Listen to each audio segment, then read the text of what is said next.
कक्षा 12 के सभी विद्यार्थियों, आज मैं आपको राजनीति शास्त्र का जो कि आपका 29 फरवरी के दिन पेपर है एमपी बोर्ड में, उसके लिए एक पेपर बता रहा हूं। मैंने इतिहास में जो पेपर बताया था 4 पेपर, उनमें से पूरा 100% पूरे का पूरा फंसा हुआ है। नहीं आपको विश्वास है तो जाकर वो इतिहास के 4 पेपर को एक बार उठा के देख लीजिएगा।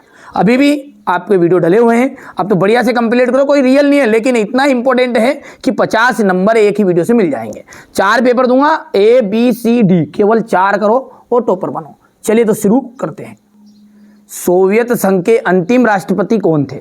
तो बोरिस येल्त्सिन। संयुक्त राष्ट्र अंतर्राष्ट्रीय बाल आपातकोष की स्थापना की गई थी 1946 में। कोविड-19 यानी कोरोना की जो शुरुआत है वो किस देश में हुई थी? तो ये हुई थी चीन में। क्योटो प्रोटोकॉल कब हस्ताक्षरित हुआ? 1997 में। इनमें से लौह पुरुष के रूप में माना जाना जाता है सरदार वल्लभ भाई पटेल। भारतीय विदेश नीति में गुट निरपेक्षता का जो अभिप्राय है वो क्या है? किसी महाशक्ति के साथ अपने को सम्मिलित नहीं करना, स्वतंत्र नीति का परिचालन करना। यहाँ से इंग्लिश मीडियम वालों के लिए रहेगा ये इतना हो गया, 2 3, ये आपका 5 है और ये 6 है। आगे बढ़ते हैं। अगला क्या है हमारा कि 2001 में विश्व व्यापार संगठन में सम्मिलित हुआ चीन। यहाँ से आपका चीन एकदम राइट रहेगा। विश्व बैंक का मुख्यालय कहाँ स्थित है? वाशिंगटन में।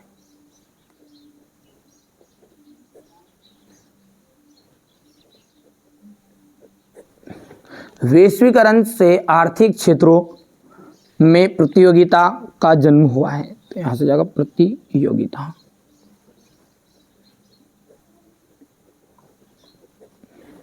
दो हिस्सों में ब्रिटिश प्रभुत्व वाले प्रांत देशी राजवड़ों में था ब्रिटिश इंडिया।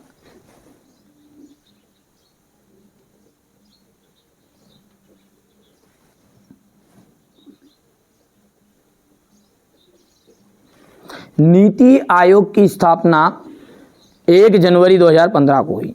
1 जनवरी 2015।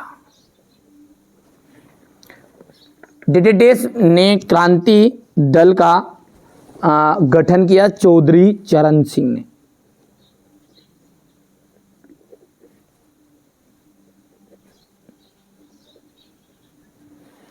हो गया। यहां से आपका जाएगा फिलिंग द ब्लैंक्स, ये हो जाएगा यहाँ पर, ठीक है। चलिए इसके बाद में ये आ जाएगा यहाँ से सही जोड़ी। सोवियत संघ में गणराज्यों की संख्या, इसमें आ जाएगा आपका पहला 1979, ये यहाँ पे। विश्व की कुल जनसंख्या, विश्व की कुल जनसंख्या 777 करोड़। विश्व पर्यावरण दिवस, विश्व पर्यावरण दिवस का जाएगा 8 अगस्त 1963। प्रथम पंचवर्षीय योजना, प्रथम पंचवर्षीय योजना है ये, चौथा। और विश्व पर्यावरण दिवस था अपना 5 जून। उल्फा का संस्थापक उग्रवादी नेता परेश बरुआ। और कामकाज योजना का जाएगा मस्जिद विध्वंस। हो गया भाई इतना। इसके बाद में अपन यहाँ पर देख सकते हैं, ये हो जाएगा आपका मैच द कॉलम, ठीक है। ये यहाँ पर इंग्लिश मीडियम वाले बच्चे रहेंगे। एक वाक्य में उत्तर है। यूरोपीय यूनियन के प्रधान अंग कौन कौन से हैं? देखो, एक तो है आयोग, परिषद और संसद। तो आयोग,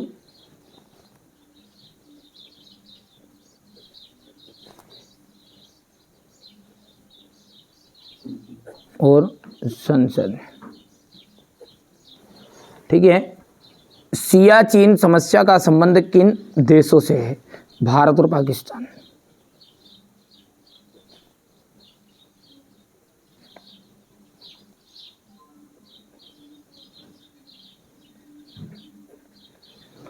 ब्यूनस आयर्स सम्मेलन कब हुआ था?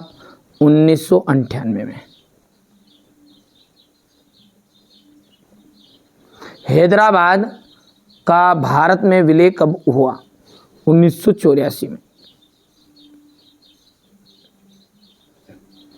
किस पड़ोसी देशों के साथ भारत की सीमा सबसे लंबी है? या बांग्लादेश।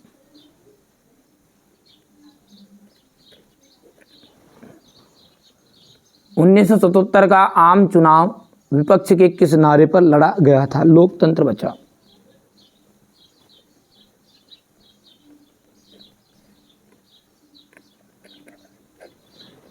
ओबीसी शब्द का विस्तार क्या है? Other backward classes.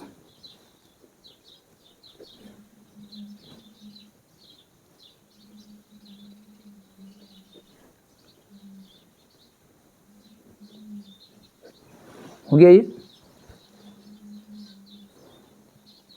यहां से क्वेश्चन नंबर 4 है ये आपका।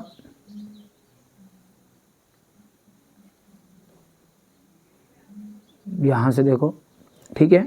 इसके बाद में अपन क्वेश्चन नंबर 5 की ओर आगे बढ़ेंगे। तो यहाँ पर आपको ध्यान से देखना है। ये हो गया हमारा देश भारत और चीन के मध्य मैक मोहन रेखा को मानता है। बिल्कुल सत्य बात है आपका। दूसरा भी सत्य रहेगा, तीसरा जो है वो असत्य रहने वाला है। चौथे की बात करें तो ये आपका असत्य रहेगा, पांचवा सत्य है और छठा आपका ये असत्य रहेगा। हो गया। ये आपका ट्रू फॉल्स से करेंगे। यहाँ से बढ़िया से कंप्लीट करना है ना, इन्हीं में से आपका फंसेगा। आप तो निश्चिंत रहो। सोवियत संघ के पतन का प्रमुख कारण बताइए। रूस में कितने प्रदेश है? भारतीय सुरक्षा नीति के 2 घटक लिखिए। कोविड-19 में विश्व को कैसे प्रभावित किया? पर्यावरण प्रदूषण से आप क्या समझते हैं? मूलवासी का अर्थ बताना है। वैश्वीकरण की विशेषताएं, विश्व आर्थिक मंच के उद्देश्य आपको बताने हैं। ठीक है, ये हो गया। आर्थिक नियोजन से क्या अभिप्राय है? नीति आयोग की स्थापना क्यों की गई? विदेश नीति से आप क्या समझते हैं? शांतिपूर्ण सहअस्तित्व से स्पष्ट करिएगा। किन कारणों से 1980 में के मध्यवर्ती चुनाव करवाने पड़े थे? आपातकाल 1975 के प्रभावों का वर्णन कीजिए। क्षेत्रीय असंतुलन के प्रभावों को बताइएगा। आरक्षण पक्ष में एवं पक्ष विपक्ष में 2 तर्क दीजिए। गठबंधन सरकार की प्रमुख समस्याएं को लिखिएगा। यहाँ पर आगे बढ़ते हैं। गैर कांग्रेसवाद से आप क्या समझते हैं? ठीक है भैया। इसके बाद में आपका ये दल बदल क्या है? सोवियत संघ के विघटन की प्रक्रिया को टिप्पणी लिखिएगा। ये आपका क्वेश्चन नंबर 17 है। ये इसका अथवा रहेगा। ये क्वेश्चन नंबर 18। ठीक है भैया। इसके बाद में यहाँ से अपन बात करें तो क्वेश्चन नंबर ये 19 है। 1977 में कांग्रेस की पराजय अथवा जनता पार्टी के विजय के कारणों की विवेचना कीजिए। युवा तर्क से आप क्या समझते हैं? ताशकंद समझौते के मुख्य प्रावधान क्या है? भारत और पाकिस्तान के संबंधों में मतभेद के कारण संयुक्त राष्ट्र के प्रमुख अंगों का उल्लेख कीजिएगा। विश्व बैंक कार्य प्रणाली के कार्यों पर प्रकाश डालिए। इसके बाद में यहाँ से आपका जाएगा ये गुट निरपेक्षता की नीति अपनाए जाने के कारण लिखिएगा। भारतीय विदेश नीति की कोई 4 विशेषताएं बतानी है। भारत में क्षेत्रवाद उदय के कोई 4 कारण, क्षेत्रीय असंतुलन रोकने के 4 उपाय आपके हो जाएंगे। तो ये मैंने आपको राजनीति का एक ऐसा पेपर बताया है कि जो आपको 60 नंबर पक्के दिला दी देगा। इतिहास में पूरी मदद की थी। 4 पेपर करने हैं, ABCD, बस उसके अलावा कोई और अलग से चीज़ पढ़ने की ज़रूरत नहीं है। वैसे आपको मेहनत करनी है, अलग से पढ़ो भले जितना कर सकते हो। देखो अपनी क्षमता होगा पूरा प्रयोग करो, अपना 100% बिल्कुल आप श्योर रखो कि हाँ हम मेहनत कर रहे हैं। अपनी मेहनत में कोई कमी मत रखो। बाकी आते हैं या नहीं आते वो अपने को ऐसा लगना चाहिए कि केवल अपने तरफ से कसर नहीं रही। ठीक है, चलिए तो मिलते हैं अगले वीडियो में।